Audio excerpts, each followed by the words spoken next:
bienvenidos a todos. Welcome back to my channel. So today, I know I look crazy, I know I look raggedy. Matter of fact, we're gonna take these glasses off because it's bright. This is an impromptu video. I was literally in the middle of doing my hair, cleaning up, when I decided to make a response video to my first hate comment, which I will leave on the screen so you guys can read it.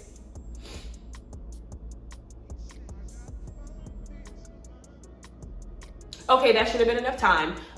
If you didn't get to read it in its entirety, I'll leave a timestamp to it so you guys can like refer back to it and click on it. But yeah, I decided to make a response video to this just because this is such a common belief. Like, people thinking this way is not new. And there's a lot of them, and I'm actually gonna insert some like reaction comments from my friends when I posted this comment to my Instagram and said that I wanted to make a video on it. And I really just think like this mindset just needs to be addressed. However, I am going to admit that I may not be the best messenger for all of the concepts and components that go into, you know, these subjects such as racial bias in medicine and whatnot. And I'm going to insert links below to content creators whose platform is entirely about these subjects, just so you can use them as like resource and reference material.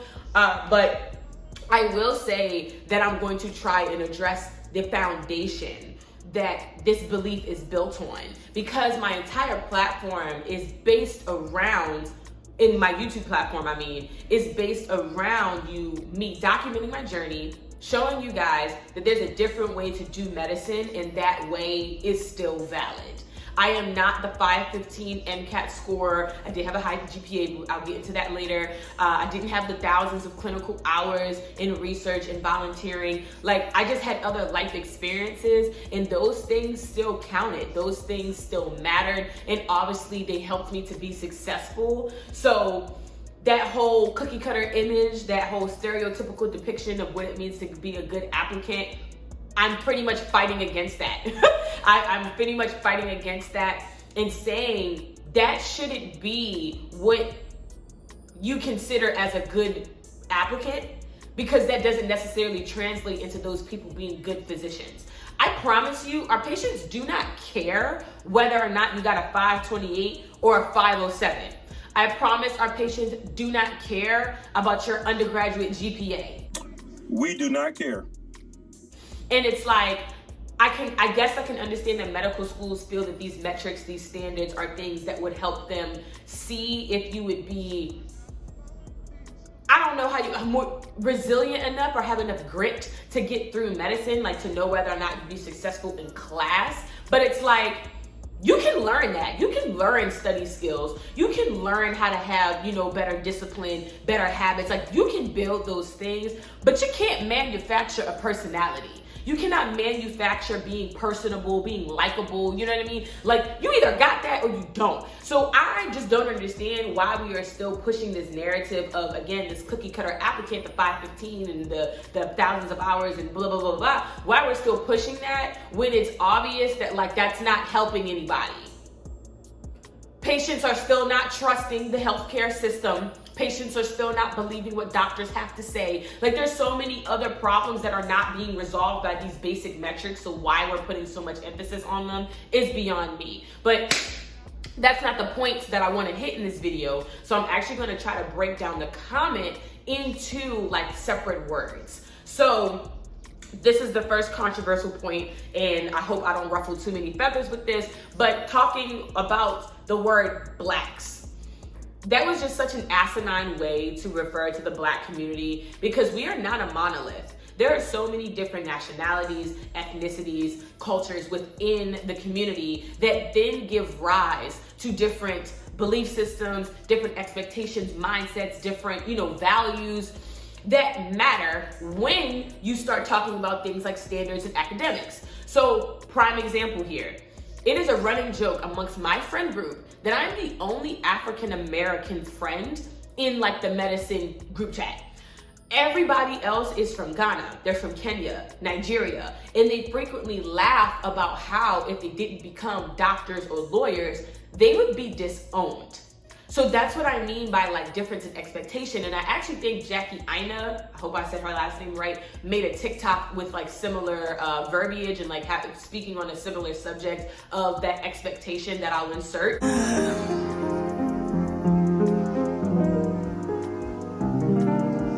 Probably not. I'm just...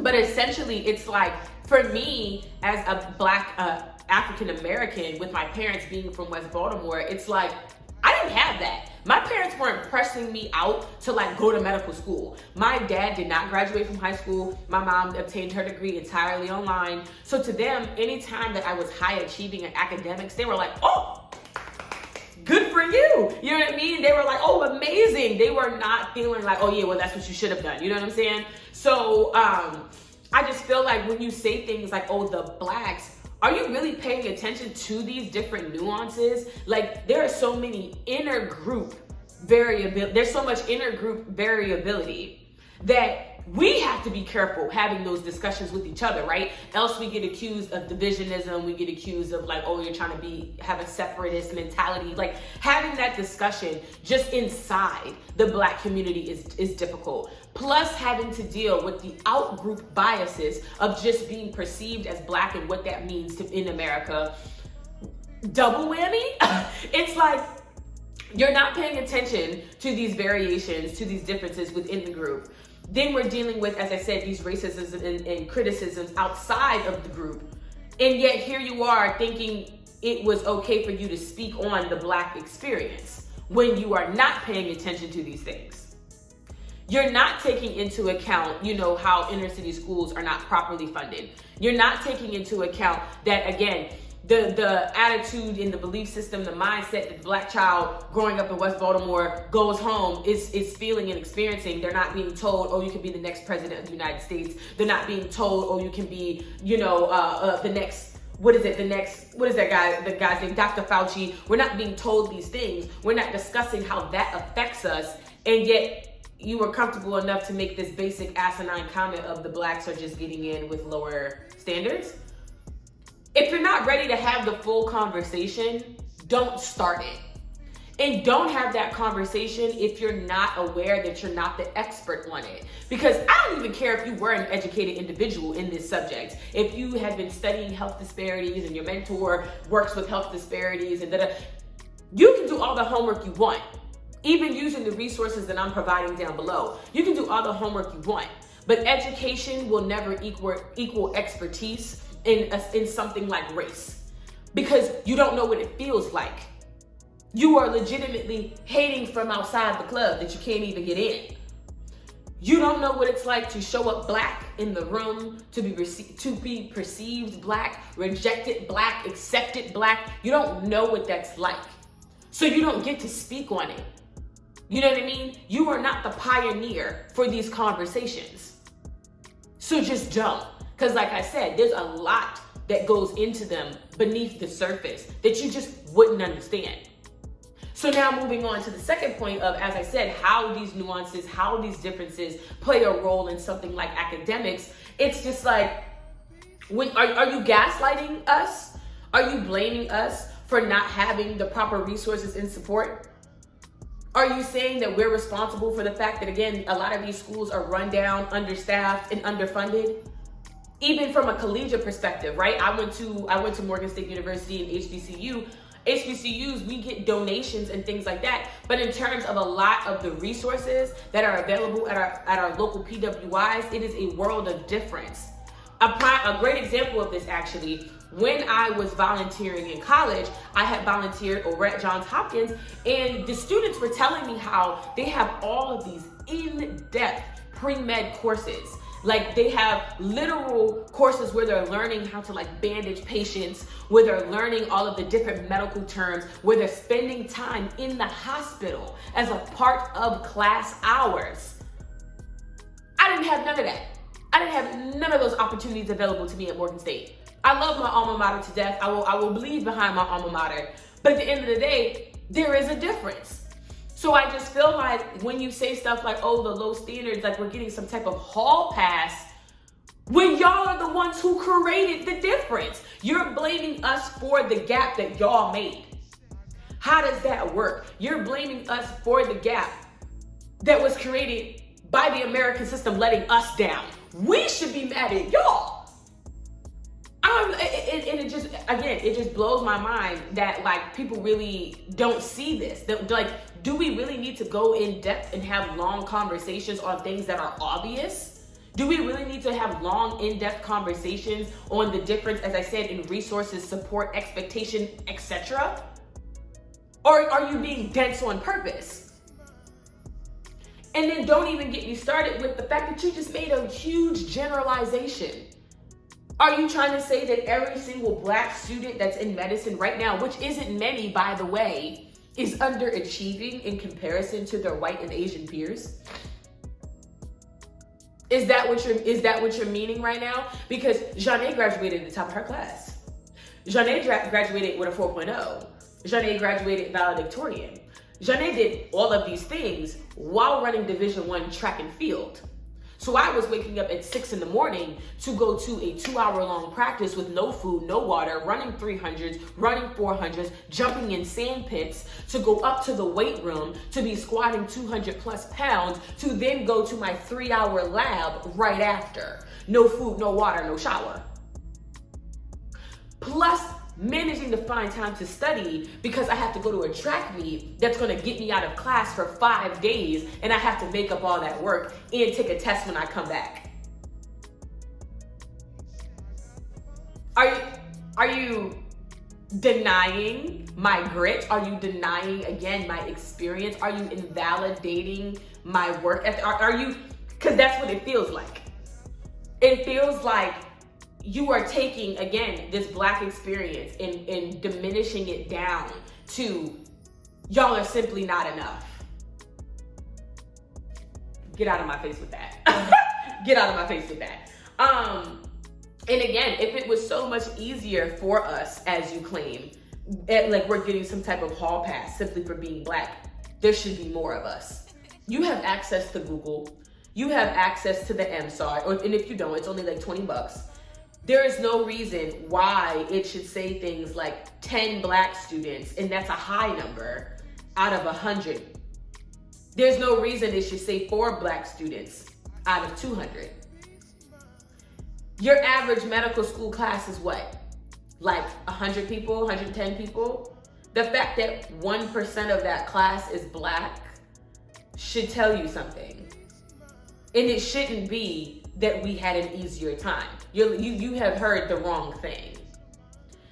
So the last point that I want to address, like the real point, because I'm still going to keep talking, the last solid point that I want to address here is, if you are so comfortable in validating my experience as your peer, in validating my knowledge, my know-how, my worthiness as a peer, how can I trust that you're not going to do that to your Black patients? People that authority-wise you are above as their physician. How am I going to trust that you're not treating them the way that you're treating me as your colleague? This is the problem. This right here, this mindset, this mentality is scary. This mentality is dangerous. And I really hope that through watching my videos and other Black professionals, that you understand that we have so much to offer and that we should not be asked to prove that to you. My existence in the space should be invaluable. As a team member, you should be grateful that you can walk down the hallway to my office or to some other Black person's office and say, hey, I don't really know about this thing, XYZ. Explain it to me. Or come in and help me. You should feel like we are an undeniable source of knowledge to an experience that, as I said, you will never understand. And it breaks my heart because, again, I'm from Baltimore. So I've gone to these hospitals that are not with doctors that don't look like me. And I've seen how disconnected they are from the community around them. And I truly believe that it starts with this corrupt belief of metrics make the man or the woman. Because those things do not form the person, they do not form the position. Those things are very much shallow. Those things are very much not as important as you think they are, and unfortunately, I think that they became bigger than what they should be. And I think that this is a job on the medical community to change that narrative. Schools need to come up with a better way of filtering applicants other than GPA and MCAS score and whatnot, so that we can stop this narrative. As a collective, we need to do better in stopping this notion, because again, we are all aware of the gap that exists in America, whether it is a financial gap, whether it is an opportunity gap, whatever, there is a gap. It is there. We are not going to keep talking about diversity, equity, and inclusion and thinking that those things mean, oh, we just treat everybody the same. No, diversity, equity, and inclusion should mean that you acknowledge that there's a difference and you're working with me to find an equitable middle ground. It is not pretending like I had the same starting point as you. It is not pretending like I had the same, as I said, resources and opportunities, money, wealth, whatever as you. It is not making up a lie. It is not making up a fantasy. It is understanding that me and you didn't start at the same height. And I still managed to get there. Ask me how. This is actually something that I appreciated in some of my interviews where they asked me how my how my MCAS score changed so much. Like, what contributed to that? What resources did I have available? What did I think about it? I appreciated it because they were taking a look at me and what I went through and how it might be different and why that difference matters. So I don't mean to ramble on and on and on. I'm gonna go ahead and just wrap this up. But to all of my Black applicants, to the people that watch my videos that are Black and look like me, I encourage you to fight back against imposter syndrome. I encourage you to fight back against these people who are telling you that you're not good enough or that you're just, you don't compete where you can't compare. Fight back, keep going. Your voice matters, your story matters. For the people who are non-Black watching my videos, subscribe to me. I hope that you learned something from this. Again, not as a formal education sense, because I'm just not the right messenger for that type of talk, but that you are just hearing from me, from my experiences, from the experience of others, and just kind of updating yourself, like an app. Oh, okay, let me just add this to my archive of knowledge so that way when I go and I interact with people who don't look like me, I don't make a fool of myself. That's what I hope these videos do for you. And overall, I guess I can just move on to let y'all know what's going to be upcoming next on my channel. I am going to go over my decision video, as I told you guys, how I got to my top 3, just that whole process. And then after that, y'all, I'm actually going to be rolling right into my in-depth med series. And I hope that that is also something that, you guys can take things away from. I'm going to be sharing my personal statement. I'm going to be sharing my entire primary app, my activity section, going into depth, reading it with you. So that way, maybe y'all can have an understanding of who I am, what I bring to the table, and why it matters. Get to know me a little bit better.